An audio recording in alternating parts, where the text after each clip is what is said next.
I'm Faiz Shakir, Vice President here at the Center for American Progress and Editor-in-Chief of our blog, Think Progress. Let me just quickly introduce the panel because I want to get to the discussion, which I think will be interesting.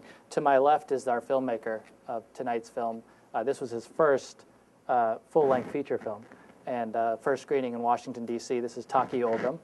And thank you for doing that, Taki. It's really appreciated. Next, to Taki's left is Phil Kerpen. Phil was mentioned in the film. He's Vice President of Policy at the Americans for Prosperity. And we appreciate that he was willing to come and join us for a lively conversation tonight. And looking forward to your defense. Next to him is Brad Johnson. Brad is a member of my team. He's a climate editor here for Think Progress. He's been here for a few years, and he's got the unenviable position of defending climate science every day and fighting the media narratives that we are seeing about climate change. Next to him is Dana Milbank, a well-known and successful op-ed columnist at the Washington Post. He's got a new book out called Tears of a Clown, a sober analysis of our nation's most prominent rodeo clown, Glenn Beck. And there are copies out in the back, so if you're interested, I urge you to check it out, and perhaps Dana will sign one for you. Next to him is Lee Fang. Lee Fang is also a member of my team on Think Progress, and he's been at the forefront of looking into corporate money and corporate influence in our democracy. And so I'll just start getting right to the core of the matter. Phil, we just watched this fantastic movie. There's copies of it in the back.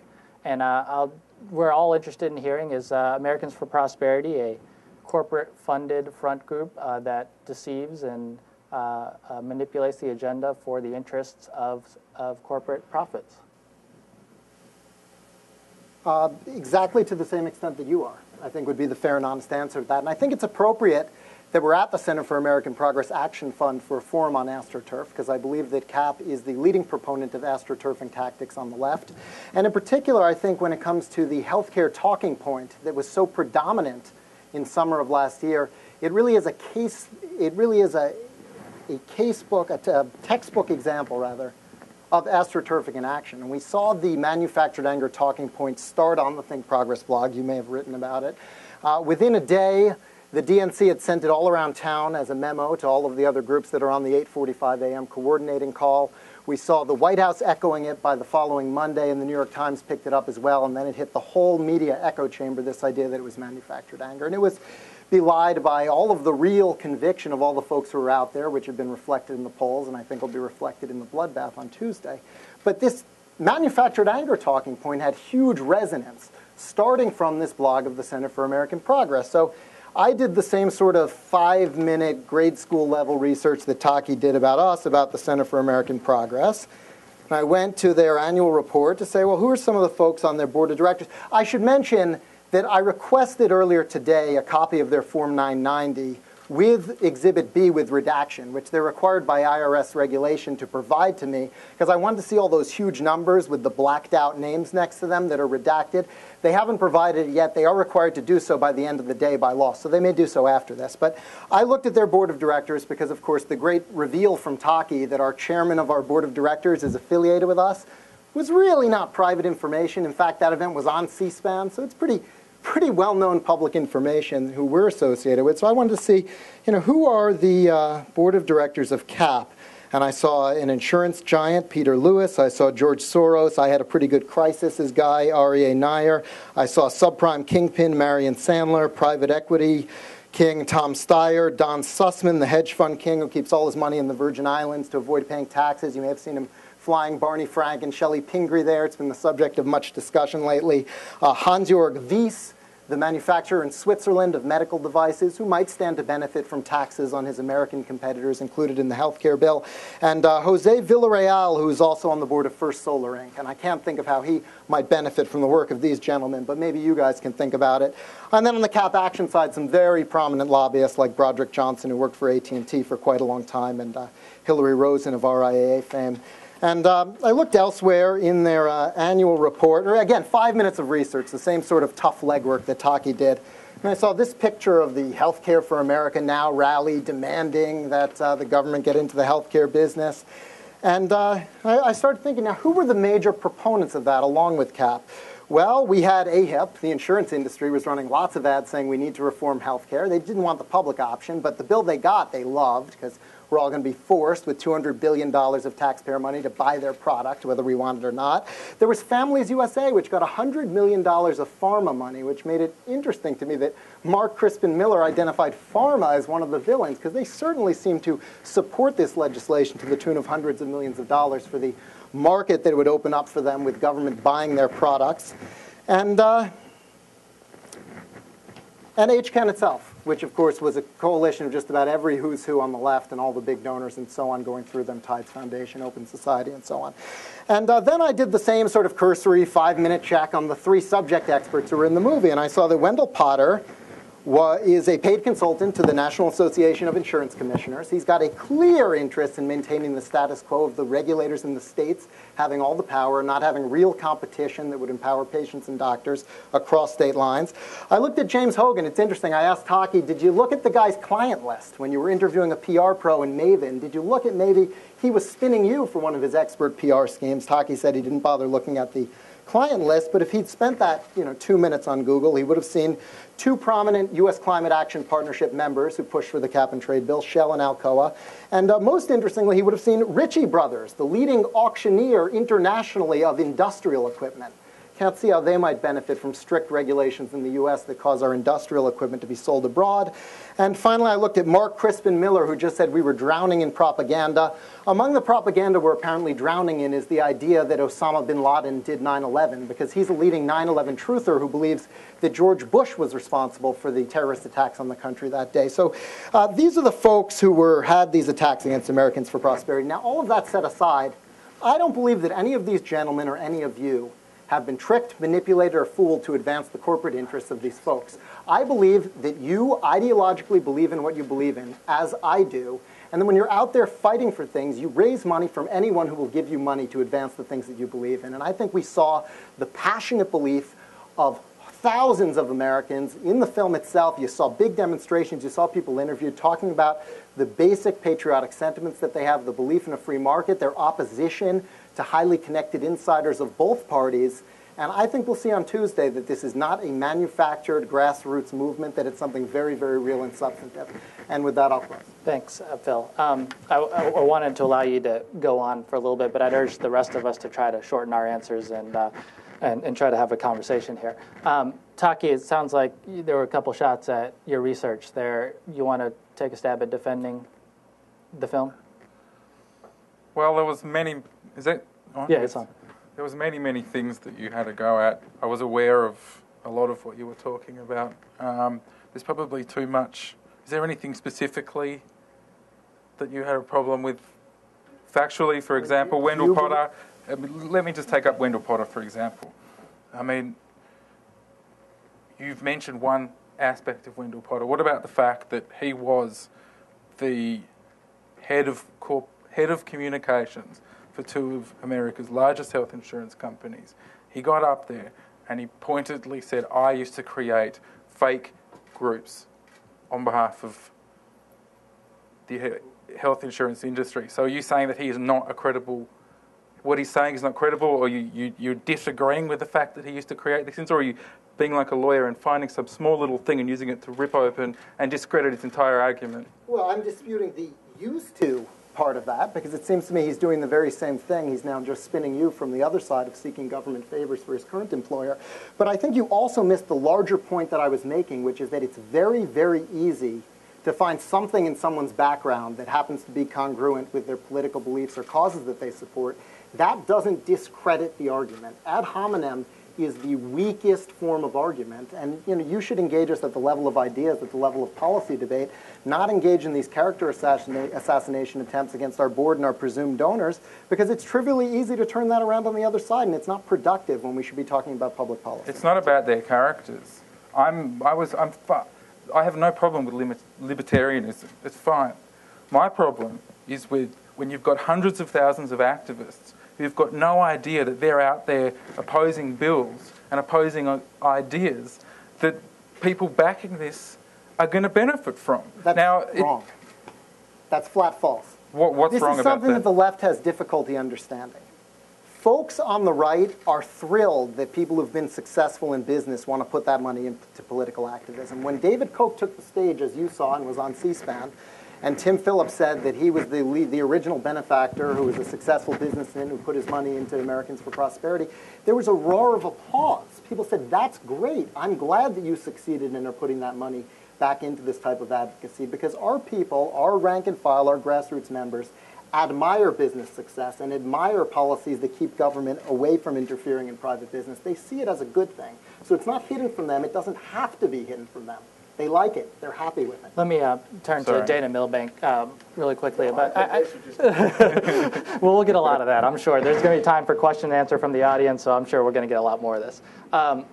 One of the observations I had from the film, and I'm interested in your take on it because it's a key part of your new book, which is that a lot of parts of the film draw snickers from the crowd. We kind of laugh at some of what we see as idiocy or lunacy of it, and I think it masks the importance of how divisive our nation is and the threat that it might pose to a governing agenda, to working together to find solutions. And I wonder to what extent, our snickering and our laughing at it is masking the fact that we need to be taking them more seriously than we are.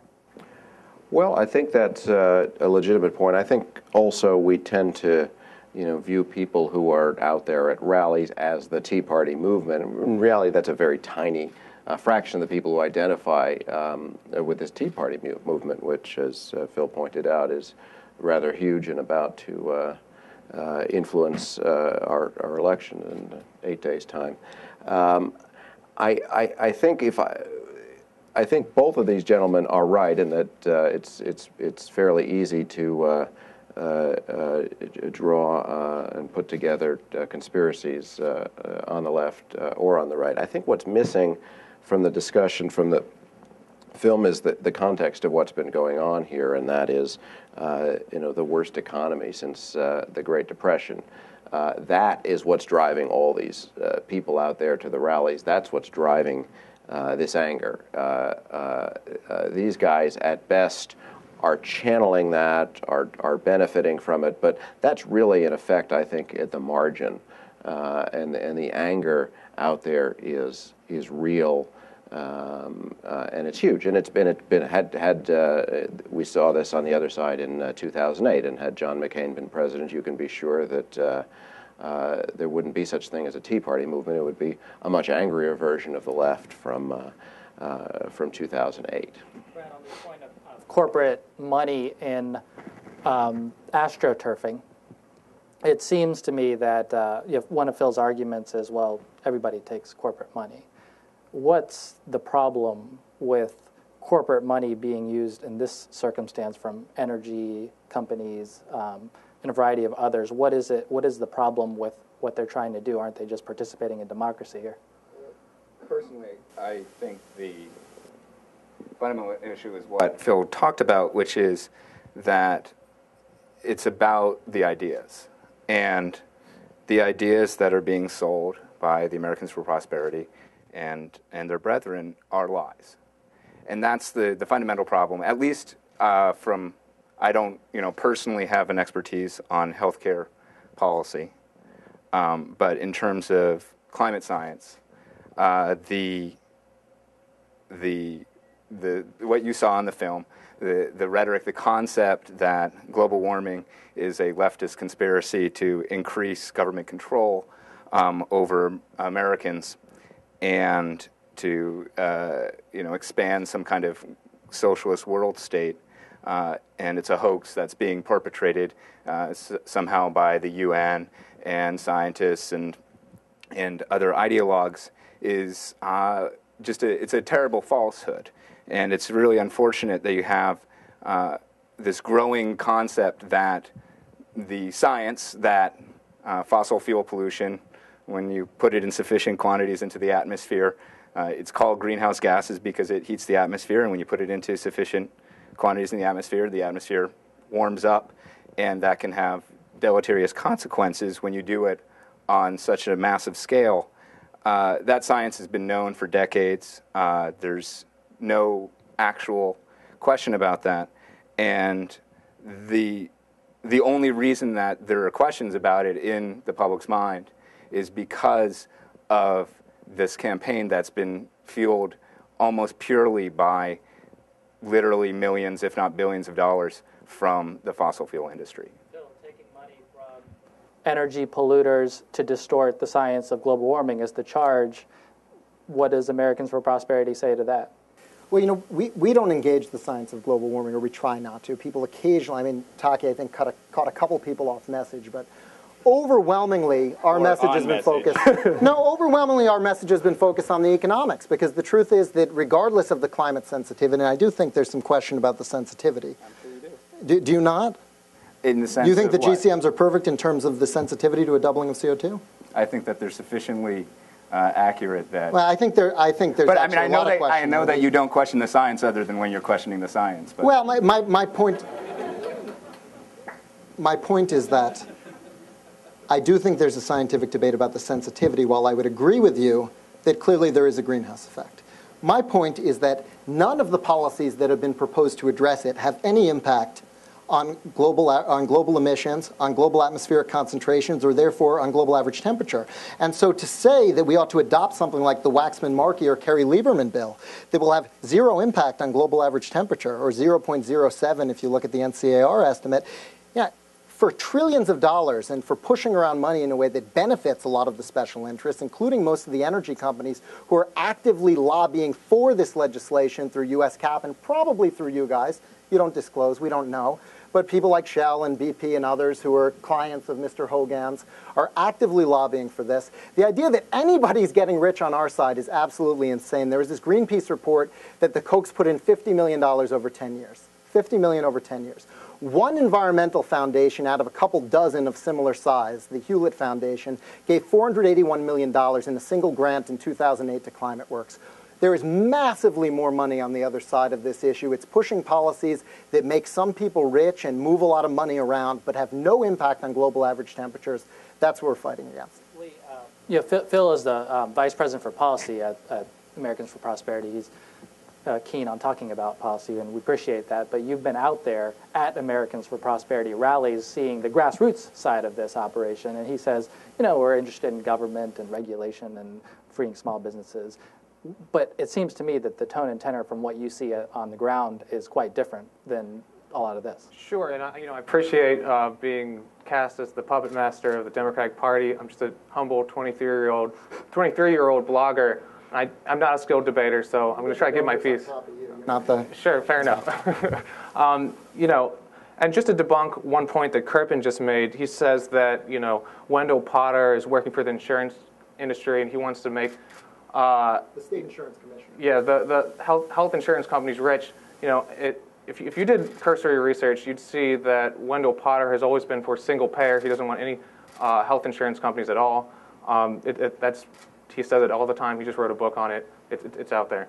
But I've gone to lots of tea parties around the country, particularly here in D.C., many of which have been organized by Americans for Prosperity, Freedom Works, Regular Folks United, a lot of these different groups, ResistNet, and some of these groups are actually quite honest, although they kind of hide it in their website. Like, for example, Regular Folks United is run by a consulting firm in Annapolis called Libertas Global Partners, and they promise for corporate clients to use advantageous third parties to get public policy solutions into the public debate.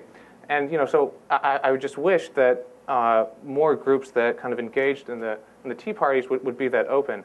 But at tea parties, it's interesting because yes, a lot of the rhetoric and the talking points are focused on the big issue debates of healthcare, of climate change, of clean energy.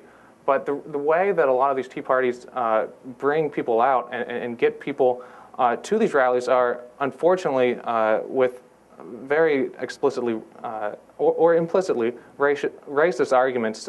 They say that the Community Reinvestment Act, a law to extend mortgages to minorities, was the complete reason for the financial crisis. So they're basically blaming minorities. The ResistNet, which is run by another corporate group called Grassroots Interactive in Iowa, they literally send out images of Obama, with kind of like a tribal gear. They send out emails about we found Obama's real birth certificate from Kenya. These racist arguments get a lot of people worked up, excited. As Dana mentioned, we are in a terrible economic situation, and with so much uncertainty in society, using these racist arguments bring people out that are very unsavory, and as a whole, have been very bad for democracy. Dana, this guy seems to have a lot of influence on the Tea Party. Can you talk about what kind of influence you think he's having and why he's particularly important? Well, sure. I think he's the de facto leader of it.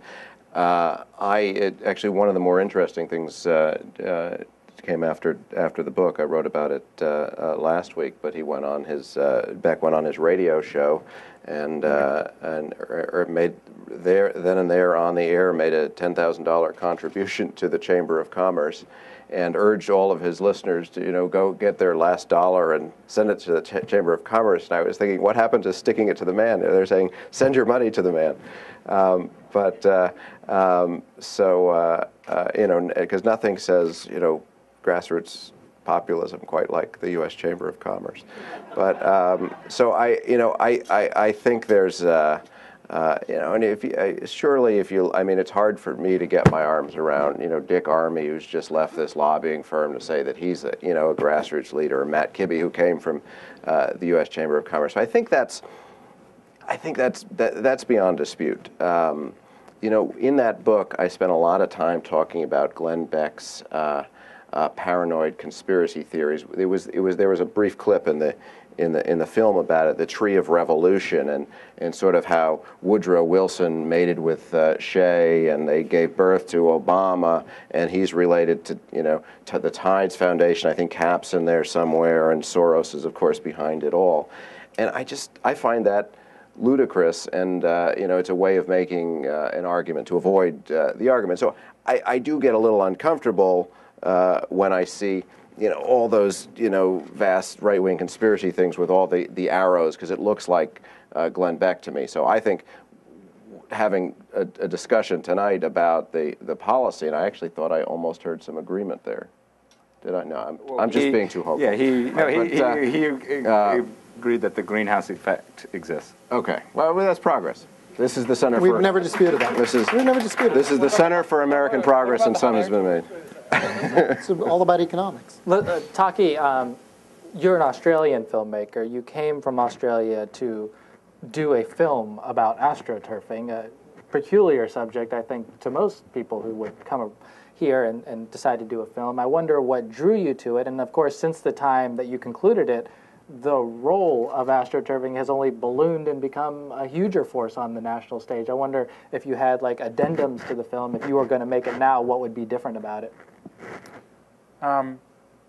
Pretty much, obviously looking at 2010 elections, would have to, and investigating some of those groups. But at the same time, I don't think that there was, but it was kind of a lot more in the public eye by then. So it's hard. It's a hard question to answer. I really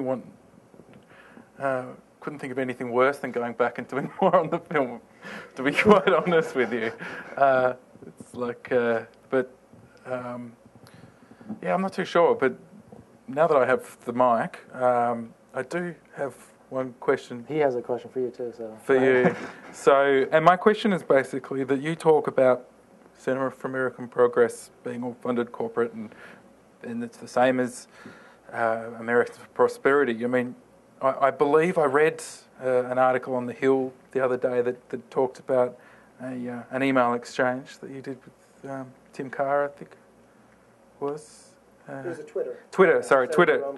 And he basically, and you said that it was up to you that you would disclose your donors, but it's not allowed? Is that I would love to disclose my donors because the world would see that it's overwhelmingly ideologically committed individuals. We've got about 10% of our support that's corporate, about 13% that's foundation. It's almost all individuals who believe in our mission, and I wish that I could disclose them, but I'm bound to protect their privacy because they want to remain private. And the Supreme Court ruled in 1958 in NAACP versus Alabama that membership organizations had a free speech interest in protecting the privacy of their members, and we take that very seriously. If folks want to have that privacy protection, I think they ought to have it to be protected from political retribution, especially when Lee's going to write a whole long post about them and who their friends are and all the rest of it. And so if it were up to me and our donors were okay with it, I would love to post them all because I think it would show that the charges that were a corporate front and what have you are completely false. So what about just the categories? Corporations on the other side. Just speaking for CAP, I mean, I've been here for 6 years. I've worked here for quite a long time. I don't know the breakdown of our donors. I don't know who our donors are. And I think that's actually quite a good thing that I'm out there publishing. We're writing, we're researching every day. We're writing on a variety of corporations. I don't know who's helping us financially. We have a team that deals with them. They never interact with me. We have a policy at CAP that says no directed work from a corporation who gives us money. So if they give it to us, it can't be for a particular project. What we've argued in recent weeks is that when you participate as a corporation in the democratic process and try to influence the outcome of elections with political advertising on television, people deserve to know who's funding those ads on television. So if you're the Chamber of Commerce and you're running ads, people deserve to know who's funding those ads. Americans for Prosperity right now, quite honestly, is running lots and lots of ads in a variety of House districts. Lee, is the Americans for Prosperity currently running ads in any House districts? Not electioneering communications. In about 20 districts, they're currently running ads. They're issue ads, and in those issue ads, well, look, I mean, you can laugh about issue ads, but Buckley versus Vallejo drew the line where it is. You have to draw the line somewhere, and wherever you draw it, we're going to stay on the issue ad side because we don't want to electioneer. Fair enough. Okay, so corporate money, going back to corporate money, the argument is, I'll take, Brad, why don't you jump in? Or actually, Lee, you want to take this, actually. So, Lee. Well, I still have my question if we could. Yeah, we'll get to that. We'll get the first one. Lee, one of the arguments made against Americans for Prosperity is that they are doing a lot of work that actually benefits the Koch brothers specifically, that they're helping their bottom line, their profits. What's the argument for that? Well, sure. You know, Koch Industries is a huge oil company. They import oil from all over the world, including Saudi Arabia, but also Canada. They specialize in high carbon Canadian crude. And of course, if they can pollute with carbon emissions into our atmosphere and not pay for it, they make a lot of money. So they don't want to price on carbon. But I'll kick that to Brad to talk more about because he's the expert there. But just to make a quick point, you know, Taki made a wonderful film that really broke down the history of the tobacco lobby and really kind of conjuring a lot of these tactics. But you know, the leader of Americans for Prosperity has been doing this for a long time, and we should be asking, why did David Koch or whoever the backers are select him? In 1998, he was working with Jack Abramoff and Ralph Reid. One of their clients was the Tan family, which had sweatshops all over Asia, particularly in Saipan. There was a loophole, basically, which allowed products made in Saipan under sweatshop conditions to be labeled "Made in America," which was absurd. But Congress tried to act and change that law, that loophole. And what the leader of Americans for Prosperity at the time did was organize evangelical groups, going out to Christian communities saying, if you believe in Christ, if you love Christianity, you should call your congressman and tell them to oppose this law, because the people who go to these factories in Saipan, they're given Bibles and they're evangelized for God.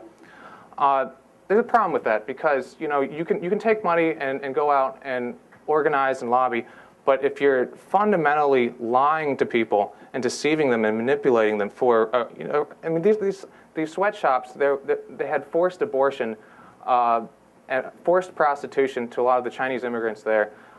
It was absolutely horrible conditions. But when you have the leader for Americans for Prosperity doing that sort of thing, he was later hired for Americans for Prosperity shortly after that campaign. That's problematic, and it obviously benefited his corporate backers. We're going to open it up for Q&A, but to lead us off in the Q&A, I'm going to allow Phil an opportunity to start us off, and then we'll go to you guys. So Phil, why don't you kick us off? Well, I mean, my question is, why didn't you interrogate any of the astroturfing on the left, or say that you would revisit it now in light of what I've revealed? And why didn't you care who James Hogan's clients were or who these guys were, or that you put a 9/11 truther on the screen for quite a while? I mean, do you believe 9/11 was an inside job? No. So, I mean, why would you not revisit those issues if you looked at the film again? Basically, I chose those people because they were leading experts in the different fields that I examined. And I looked at the evidence, I listened to what they had to say, and I put up there what I believe was true, as in what rang true to me. If they said something that wasn't true, then I wouldn't have used it. I knew for a fact that Mark Crispin Miller was a 9/11 I don't know what his. I know that he is on a list of hundreds of names. He's number 63, and he's featured with lectures on there and the whole thing. I mean, he's like the main guy. So basically, do you dispute the facts of what he says? Absolutely, categorically. So you dispute which... I dispute that we're drowning in propaganda literally and we are going to die. I think that was a very stupid thing to say. I'm going to live regardless of what propaganda goes on. I'm fairly confident. Well, basically, he's a university professor. He's written a number of books on the subject. Perhaps we should investigate tenure reform. All right. But can I just say one other thing? Just one final thing. I mean, it's a bit rich for you to sit there and accuse me of having a go at all of people who I have a go of in the film and saying, pointing at one bad thing, and then you basically just turning around and trying to dismiss everything I've had to say based on you trying to, again, use this little lawyer nitpick argument. Correct. So what you're doing is you're just... the strategy you used against us. I found this one connection to this one guy with a donor with the smoking gun 15 years ago to a predecessor organization, so everything they say is garbage. Yeah. You just refuted your entire film. Right. How? Let's go to the audience here. How did I... We'll go right. Because you said that strategy of finding something... Hold on, let's let the audience get in here. Hi, I'm John Breo with the National Consumers League. Phil, one of the things you mentioned earlier on was the grassroots partisans and the Tea Partiers on the right really do love the business people who benefit from the policies AFP promotes. So if that's a fact, why don't your funders, like the Kochs, explicitly say at your conference that they support pro-market policies because they benefit their businesses? Why don't they just say that? Why do they instead couch their appeals in terms of freedom, liberty, anti-socialism, etc.? Why doesn't David Koch say, quote, I support climate change skeptics because stalling climate change legislation makes me billions of dollars? Why doesn't he just come out and say that? Because David is an ideological true believer who genuinely believes everything that he's saying. He ran for vice president in 1980 on the Libertarian Party platform. And this idea that these donors are self-interested is just silly. Nobody with $20 billion needs more. I know these guys believe in the unlimited greed, but these folks genuinely are motivated by the ideology that they believe in, the same as I am. And the difference between having 20 billion and 18 is not going to make a difference for anyone's life. And so I really don't believe that's a factor. I would like to point out that the Kochs only started with a few $100 million. So there was a path in between several $100 million and $20 billion, or 40. Employed 50,000 people. Right. And absolutely. But I think one of the central questions is if we want to talk about motivations. I mean, I can't see into the minds of Phil Kerpen or anybody here, but it's at least plausible to me that someone who's responsible personally for almost more pollution than anyone else in America, perhaps in the world, might have an ideology that justifies that behavior. Isn't the federal government number one? Just one thing. As I said, an individual. So that's just one thing that I might raise. Dana, how are so many rich billionaires effective in co-opting people who are not rich billionaires? Well, I mean, I was listening to the answer to this last question. I was thinking about, as I often do now, about my friend Glenn Beck, and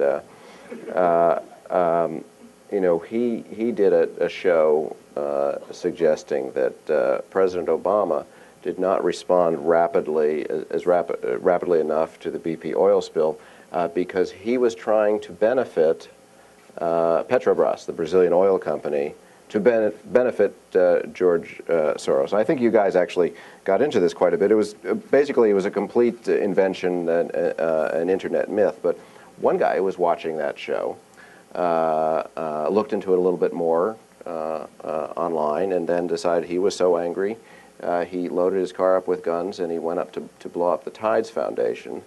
And he got in a shootout with the cops, and unfortunately nobody was killed, and he's in prison now. But that to me should be a cautionary warning to everybody on all sides to start, sort of seeing motives where they don't necessarily exist. Yes, there's some evidence for everything that was presented in that film. There's some evidence for some things that Glenn Beck says as well. But I think to base arguments on guilt by association is ultimately can be very dangerous. There's this gentle lady right here. My name is Rosemary Reid. I'm with the Washington, D.C. Historical Society. Rejecting it to Phil, you were saying that ideologues, you don't get drowned and everybody will still be okay, even with alive. I disagree. I'm of color. He talks about going to various meetings. The woman said that Obama was against white people. It seems to me, it sounds like a 1938 anti-Jewish rant that a lot of the rallies are encouraging and anti-black because Obama was black. So I don't really believe that they're setting up that we'll live. I feel like my life is at risk with that kind of language. Well, I mean, I think that we still do have there's no question we have a problem with extremism in this country. We have a problem with racism in this country. It goes back to our founding. And I think that, unfortunately, some of these people look at these Tea Party gatherings with all of the concern that there is about big government, and they think this is where I ought to go to recruit. And perhaps they may find a slightly more receptive audience there than elsewhere because of the paranoia and concern that's out there about government. That said, the overwhelming majority of Tea Party folks condemn racism, condemn extremism. Most of the folks who show up with the Obama as Hitler signs are Lyndon LaRouche people who previously showed up with Bush as Hitler signs. And I meant to mention this in my opening. I categorically condemn what Monkton said when he called those protesters the Hitler Youth. I think they were very rude to disrupt our event that way, but I reject such a comparison. I think it's offensive, and Brad can confirm I did so at the time when it happened. Lee, so you were on the ground. This point about racism and the Tea Parties, it seems to me around the Ground Zero Mosque, around immigration reform, and around a few other factors, Obama's skin color and others, that you've seen an ever-present focus on social divisiveness and race amongst Tea Partiers. That right. been your and I applaud Kerpen for denouncing racism now, but it's a problem that Americans for Prosperity funds rallies, organizes rallies, and their primary speakers are people like Jerome Corsi, who's written an entire book and has made a career out of accusing Obama of being a Kenyan, or inviting yes, you have in South Carolina. And Tom have a chapter in South Carolina. We can send this around to everyone who'd like to see the invitation. Full-time conspiracy theorist here at TAP. I think it was like April 19th this year. You had an event with them.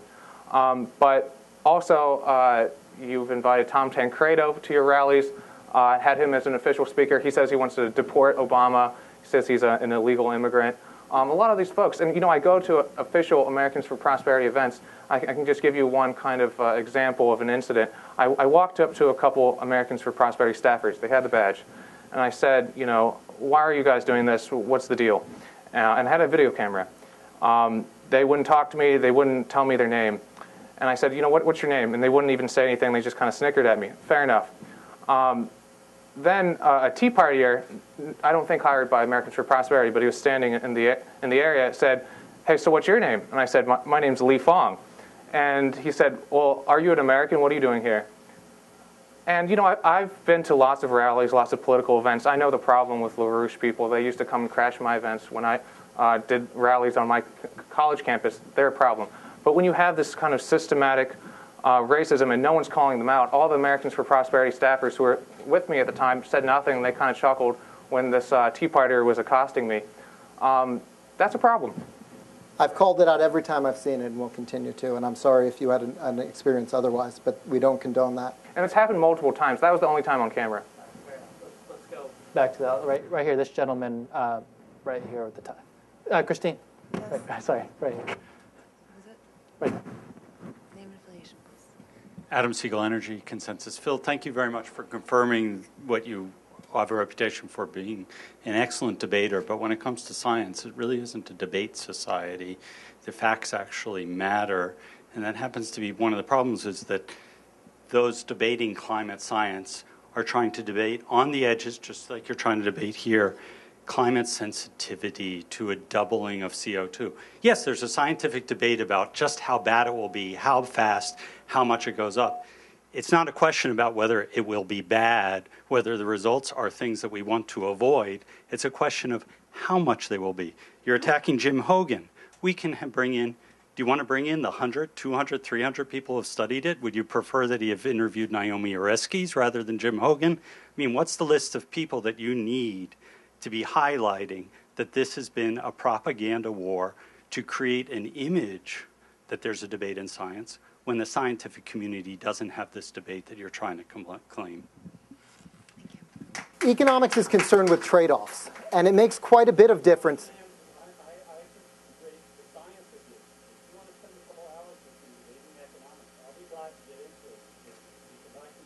Much more strongly that I can be on the science. But you raised this climate sensitivities, and you were playing a game, which is a very typical game. Your economics is even more false than what you just raised there. I wasn't playing a game. I mean, I think that's disingenuous. And then you cut me off when I try to answer your question. You're rude, sir. Are you going to cut me off again? Would you like a response? Okay.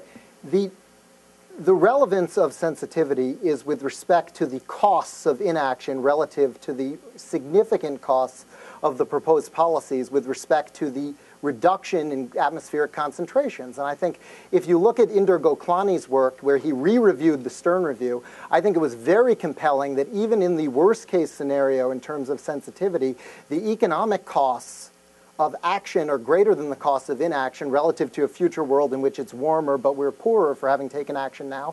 That is an economic question. And I think as long as we're looking at proposals like cap and trade that have really no environmental efficacy, we're talking about all pain with no gain unless you hypothesize some remarkable technological breakthrough that I don't think is likely to be accelerated by a policy like the bills that have been put forward that have technology mandates that, in my view, will force us down one path that is not going to have the kind of breakthrough that we would need. We're not going to power the world with wind and solar. The fundamental economics don't work. I just want to say that the kind of the most disappointing thing for me about Kerpen's arguments is that cap and trades, the cap and trade policy is a free market solution to the problem of unlimited greenhouse pollution.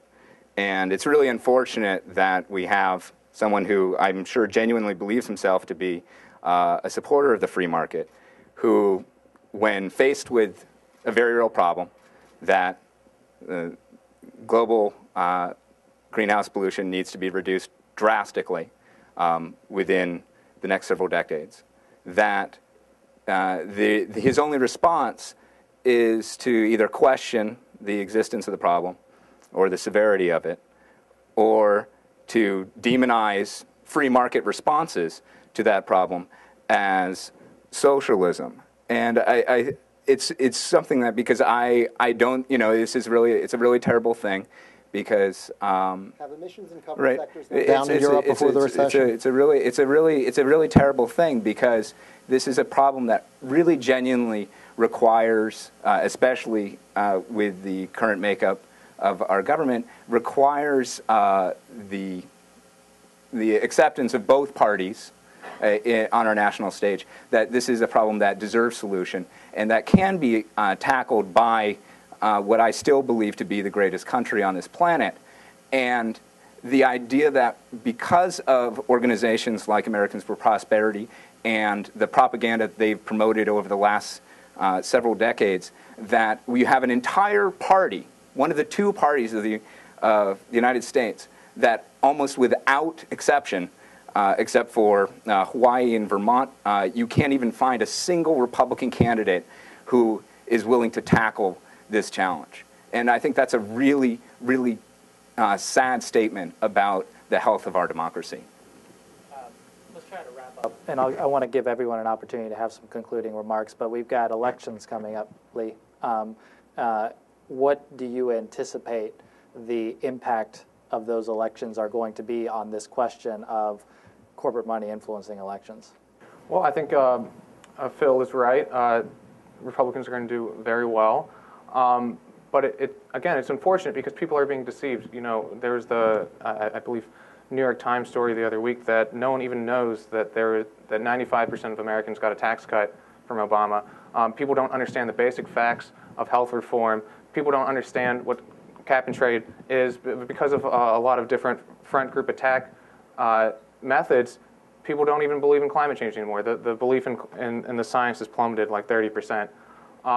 So we have a very confused electorate, and as we've seen, there are very powerful forces working to deceive people, to manipulate them, and unfortunately, that's going to help out the Republican Party next week.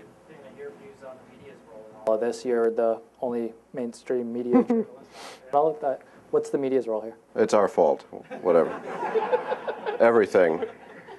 It's always our fault. You know, I've given up, you know, answering for the media because, you know, who's the media? Is it Jon Stewart? Is it, you know, is it Fox News? So, but you know, the money in politics, I'm utterly despondent at this point, and I see no possibility of things getting turned around anytime in the near future or even the distant future. There's absolutely nothing that can be done because of the way the Constitution has been interpreted now. There's, I mean, we can nibble at the edges with disclosure, but I think that's the root of the problem, and I see no possible solution. So how's that? Brad? I continue to be hopeful. No, in all seriousness, because I really do believe that, at least in the long run, I think truth is more powerful than fictions, even if they're fictions that are well-funded.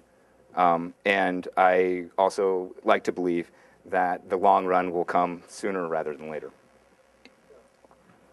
Well, I think it's somewhat ironic that having destroyed the word liberal through your persistent advocacy of illiberal policies, you're now turning to the word progress and progressive. Because you believe in the least progressive idea in the history of the world, the idea of central economic control, which has more in common with 13th century feudalism than the genuinely progressive idea of people owning and controlling their own lives, the idea of self-governance. And I disagree with your Rousseauian notion that the foolish people must be forced to be free, that you know best for them, and that you'll impose the general will upon them. I think the people are extremely well educated this cycle. I think they understand the stakes. I think that the availability of information from all sides is a positive thing from our democracy. I encourage the rogues gallery I ran through on your board of directors to continue giving, to continue advocating from your side. Let's get all of the information and all of the views out there. Let's stop having full-time conspiracy theorists on staff, and let's debate the merits of the arguments, and I'm pretty confident that our side will win. I don't know why you're so pessimistic. I mean, it's ridiculous. All right, Taki, what's your next film? What's next? That's a good question. I've got to take some time to think about that. Right. But can I just make one final point, which is, I mean, Dana mentioned that disclosure is nibbling away at this problem. And, I mean, my final point is I don't care if you're Center for American Progress, if you're Americans for Prosperity. My point that I'm trying to make with all of this, I suppose, is that I've got no problem with corporate donors. I just want people to know about it. I want people to have the ability to... that free speech shouldn't be allowed, shouldn't involve hiding behind third parties. That's not free speech. So that's all I have to say. I think disclosure is a very good first step if we're going to, the world, America, whoever, is going to solve this problem. Thank you to our panelists. Thank you for joining us. Appreciate it.